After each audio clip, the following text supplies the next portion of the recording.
Chapter 5 of Matthew, verse 13. You are the salt of the earth, but if the salt loses its flavor, how shall it be seasoned?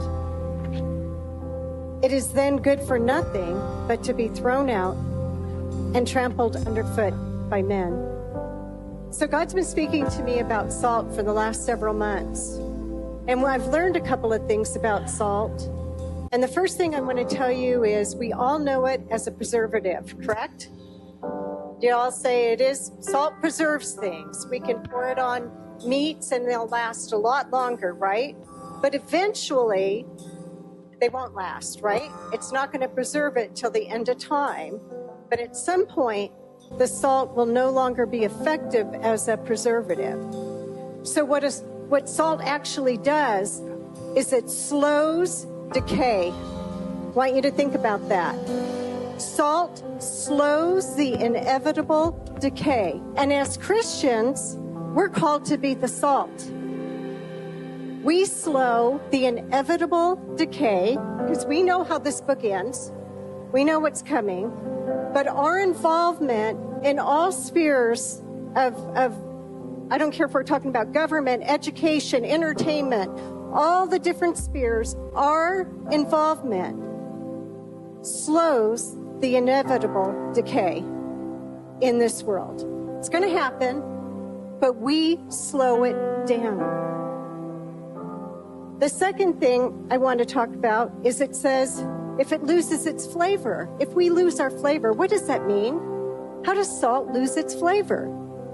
Should salt, they've been digging salt out of the earth for how long? And it's still very salty. Salt loses its flavor when it gets wet. When salt is watered down,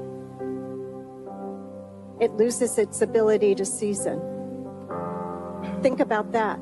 When we're watered down, we lose our ability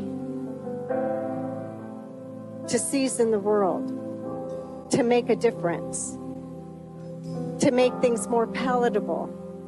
So how do we get watered down? By just inching over a little bit and saying, well, okay, that's all right. It's not that big of a deal. It's not going to affect me. I'm not going to make a decision to take an abortion pill.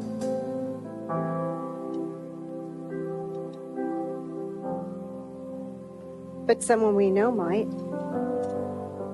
Could be one of your grandkids, one of your kids.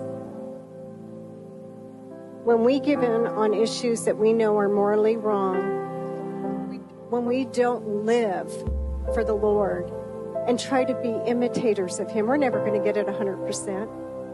We don't bring that love into the different spheres in life. We are the salt. And I'm calling you to think about what you are slowing the decay of as you walk through this life. Think about it. That's good.